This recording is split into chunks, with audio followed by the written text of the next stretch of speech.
नमस्कार साथियों स्वागत है आप सभी का हमारे इस चैनल में। दोस्तों, आज के इस वीडियो में हम साइंस के टॉप 40 प्रश्न देखेंगे जो कि आपके exam railway, NTPC, group D and all competitive exam में 1 से 2 प्रश्न इससे पूछने की पूरी संभावना है। तो दोस्तों, इस वीडियो को ध्यान से लास्ट तक देखें एवं चैनल पर नए हो तो चैनल को सब्सक्राइब कर पास वाले घंटी को भी ऑन कर दे, जिससे आपको आने वाला वीडियो का नोटिफिकेशन मिल सके। तो चलिए वीडियो स्टार्ट करते हैं, जिसमें आपका पहला प्रश्न है, तत्वों का सबसे पहले वर्गीकरण किया था। तो तत्वों का सबसे पहले वर्गीकरण डोबरेनियर ने किया था। दोस्तों, अगला प्रश्न संख्या 2 है, वह सबसे छोटा कण जिसमें उस तत्व के सभी गुण वर्तमान हो है। तो वह सबसे छोटा कण जिसमें उस तत्व के सभी गुण वर्तमान हो परमाणु कहलाता है। दोस्तों, अगला प्रश्न संख्या 3 है, किसी तत्व के गुणों को प्रदर्शित करता है। तो किसी तत्व के गुणों को परमाणु क्रमांक प्रदर्शित करता है। दोस्तों, अगला प्रश्न संख्या 4 है, हैलोजनों में सर्वाधिक प्रभावशाली ऑक्सीकरण करता है। तो हैलोजनों में सर्वाधिक प्रभावशाली ऑक्सीकरण करता फ्लोरीन है। दोस्तों, अगला प्रश्न संख्या 5 है, स्वर्ण किस पदार्थ में घुल जाता है। तो स्वर्ण एक्वा रेजिया में घुल जाता है। दोस्तों, अगला प्रश्न संख्या 6 है, सिनेबार किसका खनिज है। तो सिनेबार पारा का खनिज है। दोस्तों, अगला प्रश्न संख्या 7 है, फटाकों के फटने के बाद दिखाई देने वाला चमकीला रंग किसके कारण होता है। तो फटाकों के फटने के बाद दिखाई देने वाला चमकीला रंग स्ट्रांसियम के कारण होता है। दोस्तों, अगला प्रश्न संख्या 8 है, किसके निष्कर्षण हेतु साइनाइड विधि प्रयुक्त होती है। तो चांदी के निष्कर्षण हेतु साइनाइड विधि प्रयुक्त होती है। दोस्तों, अगला प्रश्न संख्या 9 है, नाइट्रोजन का विस्फोटक यौगिक है। तो नाइट्रोजन का विस्फोटक यौगिक नाइट्रोजन क्लोराइड है। दोस्तों, अगला प्रश्न संख्या 10 है, हवा के वास्तविक जल वाष्प की मात्रा को कहते हैं। तो हवा के वास्तविक जल वाष्प की मात्रा को परम आर्द्रता कहते हैं। दोस्तों, अगला प्रश्न संख्या 11 है, मानव निर्मित प्रथम रेशा था। तो मानव निर्मित प्रथम रेशा नायलॉन था।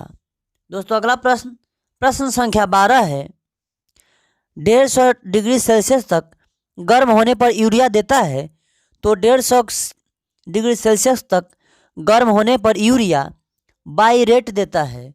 दोस्तों, अगला प्रश्न संख्या 13 है, रेडियोथेरेपी में उपयोग होने वाली नोबेल गैस है। तो रेडियोथेरेपी में उपयोग होने वाली नोबेल गैस रेडॉन है। दोस्तों, अगला प्रश्न संख्या 14 है, नाभिकीय विखंडन को सर्वप्रथम प्रयोगात्मक तरीके से देखा गया था। तो नाभिकीय विखंडन को सर्वप्रथम प्रयोगात्मक तरीके से हेनरी बेकुलर के द्वारा देखा गया था। दोस्तों, अगला प्रश्न संख्या 15 है, जस्ता निम्न मिश्र धातु में उपस्थित नहीं है। तो जस्ता कांसा मिश्र धातु में उपस्थित नहीं है। दोस्तों, अगला प्रश्न संख्या 16 है, निम्न में सर्वाधिक परिस्थिति अनुकूल ईंधन कौन है। तो निम्न में सर्वाधिक परिस्थिति अनुकूलन ईंधन हाइड्रोजन है। दोस्तों, अगला प्रश्न संख्या 17 है, त्वरित चालक निर्मित होते हैं। तो त्वरित चालक तांबा से निर्मित होते हैं। दोस्तों, अगला प्रश्न संख्या 18 है, प्रकाश की गति न्यूनतम होगी जब वह गुजरेगी। तो प्रकाश की गति न्यूनतम होगी जब वह कांच से गुजरेगी। दोस्तों, अगला प्रश्न संख्या 19 है, रेडियम प्राप्त होता है।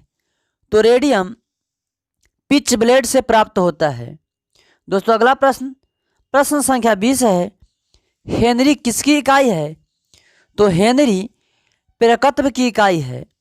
दोस्तों अगला प्रश्न, प्रश्न संख्या 21 है, 1 जूल कितने कैलोरी के बराबर है? तो 1 जूल 0.24 कैलोरी के बराबर है।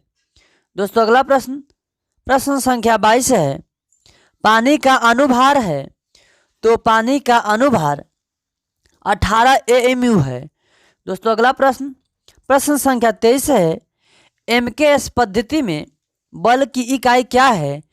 तो MKS पद्धति में बल की इकाई न्यूटन है। दोस्तों अगला प्रश्न, प्रश्न संख्या 24 है, शरीर में उत्तकों का निर्माण होता है? तो शरीर में उत्तकों का निर्माण कैल्शियम से होता है। शरीर में उत्तकों का निर्माण प्रोटीन से होता है। दोस्तों अगला प्रश्न, प्रश्न संख्या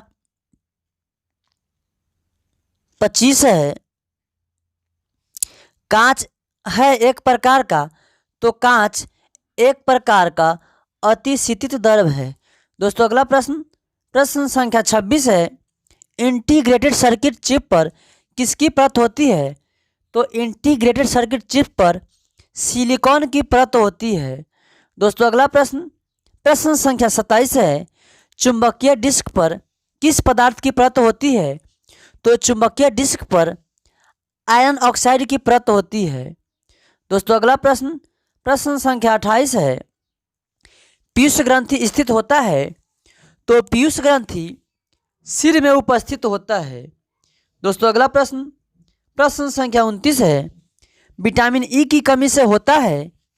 तो विटामिन ई की कमी से नपुंसकता होता है। दोस्तों अगला प्रश्न, प्रश्न संख्या 30 है, प्रति सेकेंड 1 रेडियन कितने RPM के बराबर होता है? तो प्रति सेकेंड 1 रेडियन 9.549 RPM के बराबर होता है। दोस्तों अगला प्रश्न, प्रश्न संख्या 31 है, FIR में I अक्षर का घातक है? तो FIR में I अक्षर का घातक इन्फॉर्मेशन है। दोस्तों अगला प्रश्न, प्रश्न संख्या 32 है, भारत का प्रथम परमाणु रिएक्टर किस नाम से जाना जाता है? तो भारत का प्रथम परमाणु रिएक्टर अप्सरा के नाम से जाना जाता है। दोस्तों अगला प्रश्न, प्रश्न संख्या 33 है, श्यानता की SI इकाई है? तो श्यानता की SI इकाई पॉइज है। दोस्तों अगला प्रश्न, प्रश्न संख्या 34 है, इनमें कौन लौह अचुंबकीय पदार्थ है? तो इनमें पित्तल अचुंबकीय पदार्थ है।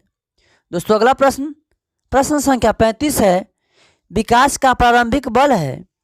तो विकास का प्रारंभिक बल प्राकृतिक बल है। दोस्तों अगला प्रश्न, प्रश्न संख्या 36 है, इनमें से कौन सा कण परमाणु में नहीं होता है? तो इनमें से न्यूट्रिनो परमाणु में नहीं होता है। दोस्तों अगला प्रश्न, प्रश्न संख्या 37 है, डायनेमो का सिद्धांत आधारित है? तो डायनेमो का सिद्धांत फैराडे के नियम पर आधारित है। दोस्तों अगला प्रश्न, प्रश्न संख्या 38 है, आइंस्टीन समीकरण E बराबर mc स्क्वायर में C दर्शाता है? तो आइंस्टीन समीकरण E बराबर mc स्क्वायर में C प्रकाश के वेग को दर्शाता है। दोस्तों अगला प्रश्न, प्रश्न संख्या 39 है, प्रथम बार मंगल ग्रह पर उतरने वाला अंतरिक्ष यान है? तो प्रथम बार मंगल ग्रह पर उतरने वाला अंतरिक्ष यान पाथफाइंडर है। दोस्तों अगला प्रश्न, प्रश्न संख्या 40 है, 1 पाउंड में कितना आउंस होता है? तो 1 पाउंड में 16 आउंस होता है। दोस्तों अगला प्रश्न, प्रश्न संख्या 41 है, 1 लीटर बराबर कितना गैलन होता है? तो 1 लीटर बराबर 0.2642 गैलन होता है। दोस्तों अगला प्रश्न, प्रश्न संख्या 42 है, द्रवों की श्यानता को मापने वाला यंत्र कहलाता है? तो द्रवों को श्यानता मापने वाला यंत्र विस्कोमीटर कहलाता है।